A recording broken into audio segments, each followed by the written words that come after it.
ก็เลิกเรียนแล้วนะคะตอนนี้สี่สาวพวกเราก็กำลังจะกลับบ้านแล้วเนาะเดี๋ยวไปถามความรู้สึกเพื่อนๆว่าตอนนี้เลิกเรียนแล้วรู้สึกไงกันบ้างรู้สึกไงส้มเสียใจค่ะที่ไม่ได้เรียนต่อเอาไม่ออกอะไรนะเสียใจที่ไม่ได้เรียนต่ออยากเรียนต่อมากเลยเป็นเด็กเรียนเป็นเด็กดีนะใช่ค่ะอาจา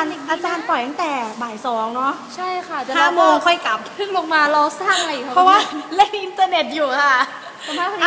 เจ้ยสาวเจ้ยบ้างหิวมากค่ะเรียนก็ไม่เล่นแล้วค่ะเล่นแต่เฟซอย่างเดียวค่ะหน้าผากนี่กว้างไปไหมคะนึกว่าปั้นนาคอนคนนี้ล่ะUCIL ว้าว